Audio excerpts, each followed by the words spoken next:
ਖਬਰ ਲੈਣੇ ਮਾਛੀਵਾੜਾ ਤੋਂ, ਜਿੱਥੇ ਸਨ 1965 ਵਿਖੇ ਭਾਰਤ ਪਾਕਿਸਤਾਨ ਦੀ ਜੰਗ ਵਿੱਚ ਅੰਮ੍ਰਿਤਸਰ ਜ਼ਿਲ੍ਹੇ ਦੇ ਪਿੰਡ ਬਚੜੇ ਦਾ ਨਿਵਾਸੀ ਅਤੇ ਭਾਰਤੀ ਫੌਜ ਦਾ ਸਿਪਾਹੀ ਹੀਰਾ ਸਿੰਘ ਸ਼ਹੀਦ ਹੋ ਗਿਆ ਸੀ ਅਤੇ ਅੱਜ ਵੀ ਉਸ ਦੀ ਵਿਧਵਾ ਪਤਨੀ ਤੇ ਧੀ ਸਰਕਾਰ ਸਹੂਲਤਾਂ ਤੋਂ ਵਾਂਝੀ ਹੈ। ਭਾਰਤੀ ਫੌਜ ਵਿੱਚ ਹੀਰਾ ਸਿੰਘ ਯੂਨਿਟ 6 ਦਾ ਸਿਪਾਹੀ ਸੀ ਅਤੇ 1965 ਦੀ ਜੰਗ ਵਿੱਚ ਉਹ ਜੰਮੂ ਕਸ਼ਮੀਰ ਬਾਰਡਰ ਤੇ ਪਾਕਿਸਤਾਨੀ ਫੌਜ ਨਾਲ ਯੁੱਧ ਕਰਦਾ ਹੋਇਆ ਸ਼ਹਾਦਤ ਦਾ ਜਾਮ ਪੀ ਗਿਆ। ਸਿਪਾਹੀ ਹੀਰਾ ਸਿੰਘ ਜਦੋਂ ਸ਼ਹੀਦ ਹੋਇਆ ਤਾਂ ਉਸ ਦੀ ਪਤਨੀ ਗਰਭਵਤੀ ਸੀ ਅਤੇ 4 ਮਹੀਨੇ ਬਾਅਦ ਉਸ ਦੀ ਕੁੱਖੋਂ ਧੀ ਜੰਗੀਰ ਕੌਰ ਦਾ ਜਨਮ ਹੋਇਆ। ਸ਼ਹਾਦਤ ਤੋਂ ਕੁਝ ਸਮੇਂ ਬਾਅਦ ਹੀ ਮਹਿੰਦਰ ਕੌਰ ਆਪਣੀ ਇਕਲੌਤੀ ਧੀ ਨੂੰ ਲੈ ਕੇ ਮਾਛੀਵਾੜਾ ਵਿਖੇ ਰਹਿਣ ਲੱਗ ਪਈ ਅਤੇ ਇੱਥੇ ਉਸਨੇ ਗੁਰਬਤ ਭਰੀ ਜ਼ਿੰਦਗੀ ਬਤੀਤ ਕਰ ਧੀ ਦਾ ਪਾਲਣ ਪੋਸ਼ਣ ਕਰ ਉਸ ਦਾ ਵਿਆਹ ਕੀਤਾ। ਧੀ ਜੰਗੀਰ ਕੌਰ ਆਪਣੇ ਪਿਤਾ ਦੀ ਸ਼ਹਾਦਤ ਨੂੰ ਦੁਨੀਆ ਸਾਹਮਣੇ ਲਿਆਉਣਾ ਚਾਹੁੰਦੀ ਸੀ ਅਤੇ ਆਪਣੇ ਪਰਿਵਾਰ ਨੂੰ ਸਰਕਾਰ ਤੋਂ ਬਣਦੇ ਹੱਕ ਦਿਵਾਉਣ ਵਿੱਚ ਜੁਟ ਗਈ। ਧੀ ਜੰਗੀਰ ਕੌਰ, ਜਿਸ ਦੇ ਪਤੀ ਦੀ ਵੀ ਮੌਤ ਹੋ ਚੁੱਕੀ ਹੈ, ਨੇ ਦੱਸਿਆ ਕਿ 1985 ਵਿੱਚ ਆਪਣੇ ਸ਼ਹੀਦ ਪਿਤਾ ਸਿਪਾਹੀ ਹੀਰਾ ਸਿੰਘ ਦਾ ਮਾਣ ਸਨਮਾਨ ਬਹਾਲ ਕਰਨ ਅਤੇ ਬਣਦੀ ਹੱਕ ਦਿਵਾਉਣ ਲਈ ਸਰਕਾਰੀ ਦਫ਼ਤਰਾਂ ਵਿੱਚ ਜਾ ਕੇ ਯੁੱਧ ਲੜਿਆ ਅਤੇ ਕਰੀਬ 21 ਸਾਲ ਦੀ ਜਹਿਦ ਤੋਂ ਬਾਅਦ ਕੇਵਲ ਸਰਕਾਰ ਨੇ ਉਹਨਾਂ ਨੂੰ ਪੈਨਸ਼ਨ ਹੀ ਲਗਾਈ। ਪਿਤਾ ਦੀ ਸ਼ਹਾਦਤ ਦੇ ਪੁਖਤਾ ਸਬੂਤ ਦੇਣ ਤੋਂ ਬਾਅਦ ਫੌਜ ਨੇ ਉਹਨਾਂ ਨੂੰ ਨੈਸ਼ਨਲ ਅਵਾਰਡ ਵੀ ਦੇ ਦਿੱਤਾ, ਪਰ ਜਿਸ ਤਰ੍ਹਾਂ ਸਰਕਾਰਾਂ ਸ਼ਹੀਦਾਂ ਦੇ ਪਰਿਵਾਰਾਂ ਨੂੰ ਆਰਥਿਕ ਸਹਾਇਤਾ ਜਾਂ ਗੁਜ਼ਾਰੇ ਲਈ ਕੋਈ ਸਾਧਨ ਮੁਹੱਈਆ ਨਹੀਂ ਕਰਵਾਏ। ਧੀ ਜੰਗੀਰ ਕੌਰ ਨੇ ਦੱਸਿਆ ਕਿ ਉਹਨਾਂ ਨੂੰ ਪਤਾ ਲੱਗਾ ਕਿ ਸਰਕਾਰ ਨੇ ਪਿਤਾ ਨੂੰ ਕਰੀਬ 10 ਏਕੜ ਤੋਂ ਵੱਧ ਜ਼ਮੀਨ ਉਹਨਾਂ ਦੇ ਜੱਦੀ ਜ਼ਿਲ੍ਹੇ ਅੰਮ੍ਰਿਤਸਰ ਵਿਖੇ ਅਲਾਟ ਕੀਤੀ ਹੋਈ ਹੈ, ਪਰ ਉਹ ਉਸਦੇ ਰਿਸ਼ਤੇਦਾਰ ਹੀ ਕਬਜ਼ਾ ਕਰੀ ਬੈਠੇ ਨੇ। ਹੋਰ ਤਾਂ ਹੋਰ ਉਸਦੇ ਪਿਤਾ ਦਾ ਜੋ ਪਿੰਡ ਬਚੜੇ ਵੀ ਜੱਦੀ ਘਰ ਹੈ, ਉਸ ਤੇ ਵੀ ਕਬਜ਼ਾ ਕੀਤਾ ਹੋਇਆ। ਜੰਗੀਰ ਕੌਰ ਨੇ ਦੱਸਿਆ ਕਿ ਆਪਣੇ ਪਿਤਾ ਦੇ ਨਾਮ ਤੇ ਅਲਾਟ ਹੋਈ ਜ਼ਮੀਨ ਤੇ ਘਰ ਛੁਡਵਾਉਣ ਲਈ ਉਸਨੇ ਤਰਨਤਾਰਨ ਪੁਲਿਸ ਕੋਲ ਸ਼ਿਕਾਇਤ ਵੀ ਦਰਜ ਕਰਵਾਈ ਹੈ, ਪਰ ਉਸਦੀ ਕੋਈ ਸੁਣਵਾਈ ਨਹੀਂ ਹੋਈ। ਅੱਖਾਂ ਵਿੱਚ ਹੰਝੂ ਭਰਦੇ ਵਿਧਵਾ ਪਤਨੀ ਮਹਿੰਦਰ ਕੌਰ ਤੇ ਵਿਧਵਾ ਧੀ ਜੰਗੀਰ ਦੋਵੇਂ ਮਾਂ ਧੀ ਬੁਢਾਪੇ ਨੇੜੇ ਹੋਣ ਕਾਰਨ ਉਹਨਾਂ ਕੋਲ ਸਿਪਾਹੀ ਹੀਰਾ ਸਿੰਘ ਨੂੰ ਅਲਾਟ ਹੋਈ ਜ਼ਮੀਨ ਛੁਡਵਾਉਣ ਲਈ ਸੰਘਰਸ਼ ਕਰਨਾ ਔਖਾ ਹੈ। ਸ਼ਹੀਦ ਦੇ ਪਰਿਵਾਰ ਨੇ ਸਰਕਾਰ ਅਤੇ ਫੌਜ ਦੇ ਉੱਚ ਅਧਿਕਾਰੀਆਂ ਤੋਂ ਮੰਗ ਕੀਤੀ ਹੈ ਕਿ ਉਹਨਾਂ ਦੇ ਪਿਤਾ ਹੀਰਾ ਸਿੰਘ ਦੀ ਜੋ ਜ਼ਮੀਨ ਹੈ ਉਹ ਉਹਨਾਂ ਨੂੰ ਦਿਵਾਈ ਜਾਵੇ ਅਤੇ ਜੋ ਹੋਰ ਸਹੂਲਤਾਂ ਸ਼ਹੀਦ ਪਰਿਵਾਰਾਂ ਨੂੰ ਮਿਲਦੀਆਂ ਨੇ ਉਹ ਵੀ ਮੁਹੱਈਆ ਕਰਵਾਈਆਂ ਜਾਣ। ਇਸ ਮੌਕੇ ਹੋਰ ਕੀ ਗੱਲਬਾਤ ਹੋਈ ਹੈ, ਆਓ ਸੁਣਾਉਂਦੇ ਹਾਂ ਪੂਰੀ ਖਬਰ। ਉਹ 1965 ਵਿੱਚ ਪਿੰਡ ਬਚੜੇ ਸੀ, ਜ਼ਿਲ੍ਹਾ ਤਰਨਤਾਰਨ ਅੰਮ੍ਰਿਤਸਰ ਦੇ ਵਿੱਚ ਸੀ ਤੇ ਮਤਲਬ ਉੱਥੇ ਸਾਡਾ ਪਿੰਡ ਹਜੇ ਵੀ ਘਰ ਹੈਗਾ। ਉੱਥੇ ਮੇਰੇ ਡੈਡੀ ਜੀ ਇਕੱਲੇ ਸੀਗੇ, ਮੇਰਾ ਚਾਚਾ ਤਾਇਆ ਕੋਈ ਨਹੀਂ ਸੀ।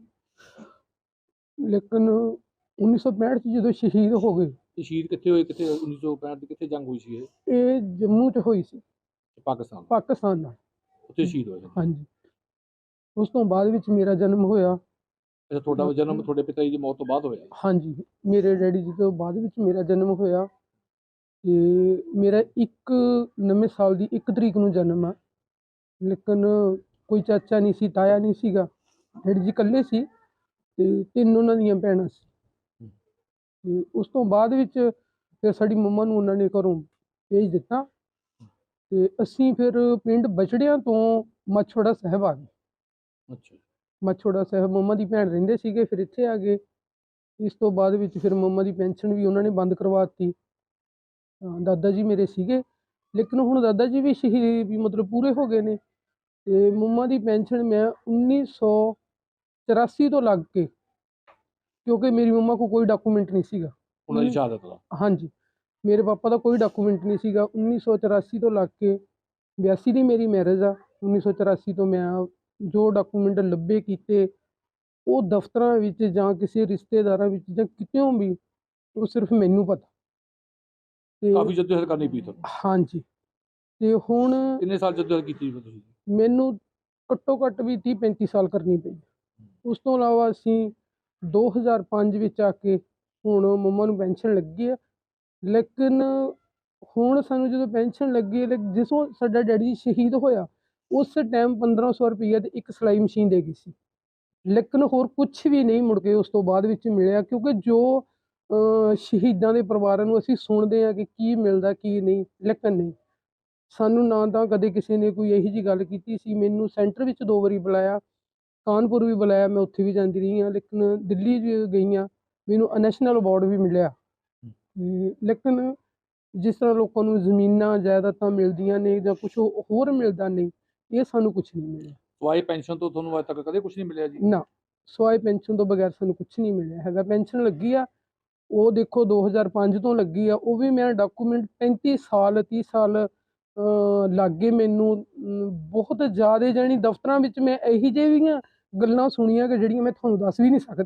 ਬਹੁਤ ਜੀ ਬਣੀ ਬੇਇੱਜ਼ਤੀ ਮਹਿਸੂਸ ਹੋਈ? ਮਤਲਬ ਜੋ ਮੇਰੀ ਲੁਧਿਆਣੇ ਸੈਨਿਕ ਬੋਰਡ ਦਫ਼ਤਰ ਵਿੱਚ ਕੀਤੀ ਸੀਗੀ ਜ਼ਿਲ੍ਹਾ ਭਲਾਈ 'ਚ, ਉਹ ਮੈਂ ਤੁਹਾਨੂੰ ਨਹੀਂ ਦੱਸ ਸਕਦਾ ਕਿ ਮੇਰੇ ਨਾਲ ਕੀ ਹੋਇਆ ਸੀ ਔਰ ਕੀ ਨਹੀਂ।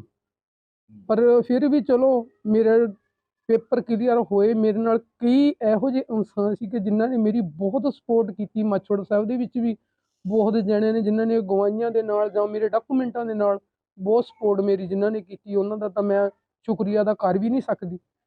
ਪਰ ਹੁਣ ਇੰਨਾ ਕੁ ਵੀ ਚਲੋ ਮੰਮਾ ਦੀ ਹੁਣ ਪੈਨਸ਼ਨ ਲੱਗੀ, ਮੰਮਾ ਮੇਰੇ ਕੋਲ ਆ, ਮੈਂ ਮੰਮਾ ਦੇ ਕੋਲ ਰਹਿੰਦੀ ਹਾਂ ਫਿਲਹਾਲ।